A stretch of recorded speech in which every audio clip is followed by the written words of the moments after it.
Madilaw, madilaw. Yung dalawa. Medyo okay pa yung dalawa. Ito lang. Yan guys, yung mga burner, inaangat lang yan. Walang mga lock yan. Angat nyo lang. Andito kasi yung screw nyo.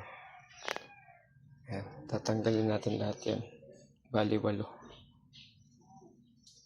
Yan guys, pag natanggal nyo na yung takip, gamit lang kayo ng 16 na yabe para dito. 16 to. Tapos silipin natin yung butas.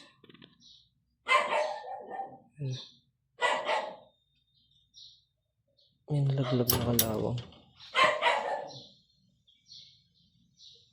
Ito din.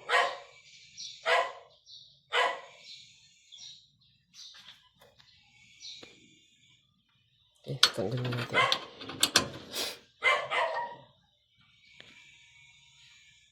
Yan na guys, nalinis na natin itong dalawa. Itong dalawa na lang maliit. Bali, pag lilinisin nyo to, gumamit kayo ng kotse na T kung mayroon yan. Ay, Y pala to. Pero mayroon din T. Tapos, ipasok nyo dito sa gitna para matanggal yung pinakapito.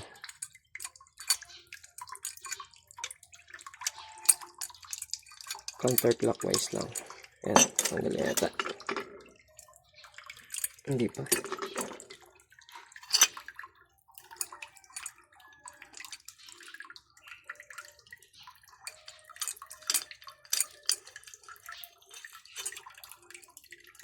Ayan, tanggal na. Wala na dun sa loob. Dito na. Ano siya?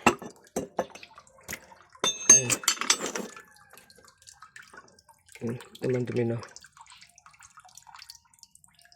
Linisin lang natin yan. Dapat makita yung butas. Ayan, kita naman yung butas. Ayan. Pero linisin pa din natin.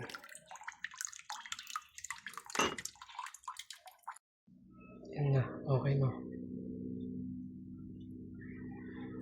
Blue na ulit. Kung nakatulong tong video natin na to, please like, share, and subscribe. Salamat.